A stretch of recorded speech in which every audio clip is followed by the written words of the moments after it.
అంటే చాలా విషయాలు మాట్లాడాం కదా. ఒక విషయం ఉంది, టీటీడీకి సంబంధించి వెంకటేశ్వర స్వామికి దేశవ్యాప్తంగా చాలా ప్రాంతాల్లో భక్తులు తమ ఆస్తులు కూడా రాసిచ్చేస్తూ ఉంటారు. ఆయా ప్రాంతాల్లో ఆ భూములు కానీ లేకపోతే ఇళ్ళు కానీ ఈ ఆస్తులు చాలా ఉంటాయి. వాటన్నింటి విషయంలో ఏం చేయాలని అప్పట్లో చంద్రబాబు నాయుడు గారు 2015లో ఒక కమిటీ వేశారు సార్. ఒక కమిటీ వేసి ఈ భూములన్నీ ఏమేమి ఉన్నాయో గుర్తించడంతో పాటు వీటిని అమ్మేసుకోవచ్చని తీర్మానం కూడా చేశారు. దీంట్లో ఈరోజు దేవుడి గురించి, భక్తి గురించి, పవిత్రత గురించి చాలా గొప్పగా మాట్లాడే తిరుపతిలో ఉన్నటువంటి బోర్డు మెంబర్ భానుప్రకాష్ రెడ్డి గారు కూడా ఉన్నారు. 6 కూడా సంతకం పెట్టారు. ఇలాంటి వాళ్ళంతా ఇవి చేసి మళ్ళీ 2019 నుంచి 24 మధ్యలో జగన్మోహన్ రెడ్డి గారు వెంకటేశ్వర స్వామి భూములు అమ్మేస్తున్నారని మళ్ళీ దుష్ప్రచారం చేస్తారు. వీళ్ళు దొంగతనంగా చేసే పనులు ఎవరికి తెలియదు. ఇది ఒకసారి స్క్రీన్ పైన చూపించండి. ఒక్కసారి ఆ జీవో కాపీస్ ఒకసారి చేయండి. టీటీడీ ప్రాపర్టీస్ అమ్ముకోవచ్చని తీర్మానాలు. అవును, ఎస్, ఇది సార్. అది స్క్రీన్ ఈశ్వర్ గారు, పైన. ఎస్, భానుప్రకాష్ రెడ్డి గారు నిజంగా చెప్తున్న వారికి నోరు అదుపులో పెట్టుకొని మాట్లాడుకోకపోతే తీవ్ర పరిణామాలు ఎదుర్కోవాల్సి వస్తుంది. భానుప్రకాష్ రెడ్డి గారు మన ఎప్పుడో చూసా, ఎప్పుడో ఆయన కూడా టీటీడీ బోర్డు మెంబర్ గా తిరుమల తిరుపతి దేవస్థానంలో గత ప్రభుత్వంలో మన టీటీడీ ఉన్నప్పుడు, టీడీపీ ఉన్న ప్రభుత్వంలో ఉన్నాడు. ఓకే, ఉండి మీరు చెప్పినట్టు ఇప్పుడు ఆ రోజు చేసిన బోర్డులో, కమిటీలో ఆయన కూడా ఉన్నాడు. సంతకం కూడా పెట్టారు. అసలు సంతకం కూడా పెట్టాడు. దీన్ని అన్ని అమ్మాలని చూశారు. సరే, భానుప్రకాష్ రెడ్డికి నిజంగా అతను బీజేపీలో ఉన్నాడే కానీ అతను పదవులు మన టీటీడీని అడ్డం పెట్టుకొని 1000 కోట్లు సంపాదించాడు. అంటే ఇప్పుడు 100 కోట్ల వరకు వచ్చాడు. ఇప్పుడు నాకు తెలిసి దాదాపు భానుప్రకాష్ రెడ్డికి 90 నుండి 2000 వరకు అప్పులో ఉన్నటువంటి పరిస్థితి. అతను అంటే అప్పుల్లో ఉన్నాడు. కానీ ఈ రోజు అతను టీటీడీని అడ్డం పెట్టుకొని టీడీపీ ప్రభుత్వం గతంలో వచ్చినప్పుడు కానీ ఇప్పుడు కానీ 100 కోట్లు సంపాదించాడు సార్ ఆయన. దేనివల్ల? టికెట్లు. మీరు ఇచ్చిన 10 క్వశ్చన్లలో ఒక క్వశ్చన్ మిస్ అయిపోయారు. ఈ అక్రమంగా సేవా టికెట్లు గాని, విఐపి టికెట్లు గాని అమ్మడం, అదొకటి లేదు. ఇది 11వ క్వశ్చన్ యాడ్ చేసుకోండి. అక్రమంగా ఈ టికెట్లన్నీ అడ్డం పెట్టుకొని దేశవ్యాప్తంగా, అంటే దేశవ్యాప్తంగా ఉన్న పెద్ద పెద్ద వాళ్ళందరినీ, బీజేపీలో ఉన్న వాళ్ళని అయితేనేమి, పెద్ద పెద్ద భూస్వాములను అయితేనేమి, ఇండస్ట్రియలిస్ట్ అయితేనేమి, వీళ్ళందరికీ అతను ఒక తొత్తుగా, అంటే అతను డబ్బులు తీసుకొని ఈ యొక్క టీటీడీ యొక్క ప్రతిష్టను దిగదార్చిన వ్యక్తి అతను భానుప్రకాష్ రెడ్డి. సార్, భానుప్రకాష్ రెడ్డికి ఒకటే క్వశ్చన్ వేస్తున్నా.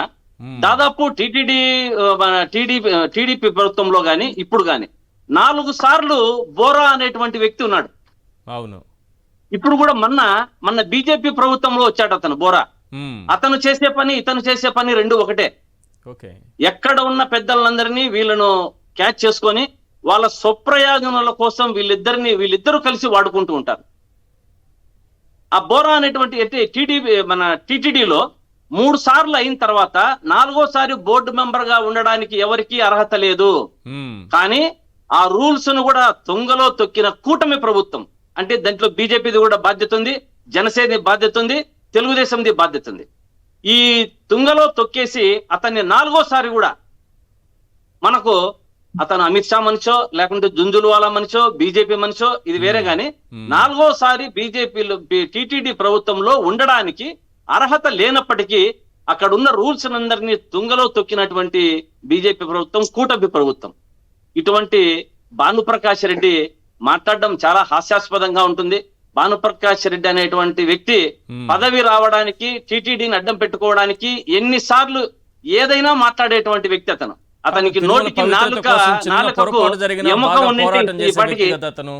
తిరుమలలో చిన్న పొరపాటు ఏదన్నా జరిగిన, చాలా చిన్నది కూడా ఏది జరిగినా ఆయన గట్టిగా పోరాటం చేసి నిలబడతారు. అంటే అధికారంలో ఉన్నప్పుడు కాదు, అధికారం లేనప్పుడు, అది బాగా కష్టపడతారు కదా ఆయన. ఈశ్వర్ గారు, ఇప్పుడు పోరాడమనండి. మొత్తం తిరుపతిలో దళారీ వ్యవస్థ, అంటే దళారీ వ్యవస్థ వచ్చేసింది. మన టీడీపీలో ఉన్నటువంటి అన్యాయాలు, అక్రమాలు టీడీపీ ప్రభుత్వంలో చేస్తే సుబ్బారెడ్డి గారు మన వైఎస్ఆర్ కాంగ్రెస్ పార్టీ వచ్చిన తర్వాత దీన్ని అన్నిటినీ చెక్కు పెట్టడానికి, అంటే ఒకటి శ్రీవాణి టికెట్ అనేది తీసుకొని వచ్చారు. అంతకుముందు ఏం జరిగేది సార్? 10,000 రూపాయలు టికెట్ అమ్మేవారు, సేవా టికెట్లు అమ్ముకునేవారు. శ్రీవాణి వచ్చిన తర్వాత దానికంతా చెక్కు పడిపోయింది. కానీ మరి ఇప్పుడు స్టార్ట్ అయింది.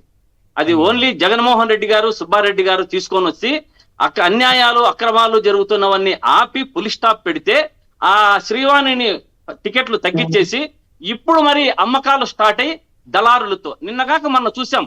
ఆ వెలగపూడి మన హోమ్ మినిస్టర్ గారి పిఏని పట్టుకుంటే బ్లాక్ టికెట్లు అమ్మితే వారు మరి దాన్ని వెంటనే తీసేశారంట. అంటే దీనికి తీసేసేది ఒకటే కారణమా? అక్రమంగా అమ్మిన దాన్ని తీసి లోపల వేయాల్సిన పని లేదా అని అడుగుతున్నా. సార్ ఒకటి వీళ్ళకి ఛాలెంజ్ చేస్తున్నా ఈశ్వర్ గారు, మన ఇప్పుడున్న చైర్మన్ గాని మెంబర్స్ గాని కరెక్ట్ గా తడుముకోకుండా ఎన్ని కొండలు ఉన్నాయి అని చెప్పే అర్హత ఎవరికన్నా ఉందా అని అడుగుతున్నా. పోనీ ఆ కొండల పేర్లు చెప్పినా కూడా ఏ కొండకు ఏమి యొక్క విశిష్టత ఉంది అని చెప్తే చాలు వీళ్ళు. ఇటువంటి వారిని అందరినీ బోర్డు మెంబర్లుగా వేసి నిజంగా తిరుమల లడ్డు నుంచి స్టార్ట్ చేశారు సార్. ఏది లేనప్పటికీ అక్కడ ఉన్నప్పటికీ దాన్ని అభూత కల్పనతో సృష్టించి ఈ సూపర్ 6లను అమలు పరచలేక దాన్ని పావుగా వాడుకొని లడ్డును మొదటిగా స్టార్ట్ చేశారు. వీరికి చూస్తున్నాం నిదానంగా. మీరు చెప్పారు బోటు షికారు, బోటుది చూసాం. ఇవన్నీ పాప వినాశనంలో ఈ పాపాలన్నీ పండిపోతే ఆ పాప వినాశనంలోనే వీళ్ళందరూ కలిసిపోయే పరిస్థితి వస్తుంది. కాబట్టి ఇటువంటి పరిస్థితి అంతా కూడా తిరుమల తిరుపతిలో మద్యం, మాంసం అన్ని ఫెయిల్యూరే. తిరుమలలో ఇప్పుడు నా గత 9 నెలలుగా మనం చూస్తున్నాం భద్రత లోపించింది, భద్రత లేదు. ఆ భద్రత లేకనే మాంసము మద్యము అన్ని పైకి కొండ మీదకి పోయి విచ్చలవిడిగా అన్ని దొరుకుతున్నాయి మాడ వీధుల్లో. అదే విధంగా మనకు దేని మీద ఇప్పుడు వీళ్ళందరికీ సార్ నేను చెప్పేది ఏమంటే, నేను దీన్నన్నిటినీ ఒక ఎంక్వైరీ వేయాలి. ఈ మద్యము మాంసము ఎలా పోయింది వెంటనే సస్పెండ్ చేయాలి అందరినీ. నేను చైర్మన్ దగ్గర నుంచి వీళ్ళందరూ బాధ్యులే. 8 మంది భక్తుల ప్రాణాలు పోతేనే ఏం చేయలేదు, అందరినీ వదిలేశారు. ఎవరో సంబంధం లేని వాళ్ళందరినీ సస్పెండ్ చేసుకుంటున్నారు. దీన్ని ఏదో విధంగా హిందువులు అందరూ కూడా మనమంతా బేల్కోకపోతే చాలా ప్రమాదకరమైన, ఇంతకుముందు బ్రదర్ చెప్పాడు ఒక్క విషయం, ఏది మన జరిగినటువంటి కాశిరెడ్డి నాయన ఆశ్రమంలో అటవీ శాఖలో ఉంది కదా అని.